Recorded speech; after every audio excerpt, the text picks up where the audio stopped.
Evening time పిల్లలు ఇంటికి రాగానే స్నాక్స్ పెట్టమ్మా అని అడుగుతారు కదా, అప్పుడు ఇది 5-10 నిమిషాలు పడుతుందండి. అంతే పిండి కలిపేసుకొని ఉంచుకుంటే చక్కగా 5-10 నిమిషాల్లో చక్కగా చేసి పెట్టారంటే హ్యాపీగా తినేస్తారండి. వాళ్ళు కూడా హ్యాపీగా ఫీల్ అయిపోతారు. ఇంకా రెండో వాయి కూడా వేసేసుకున్నాను. చూస్తున్నారు కదా ఎంత చక్కగా పొంగాయో. ఒక్కటి కూడా పగుళ్ళైతే రాలేదండి.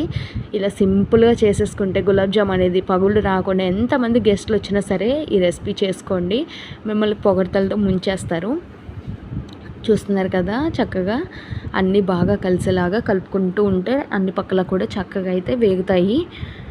మనం హై ఫ్లేమ్లో పెట్టి వేయించుకున్నట్లయితే మొత్తం కూడా పైన కలర్ వచ్చేస్తాయి, కానీ లోపలంతా బాగా పచ్చిగా ఉంటుందండి. అప్పుడు తింటున్నప్పుడు అస్సలు బాగోదు కదా. అందుకని ఇలా లో ఫ్లేమ్లోనే పెట్టుకొని చక్కగా ఫ్రై అయితే చేసుకోవాలి.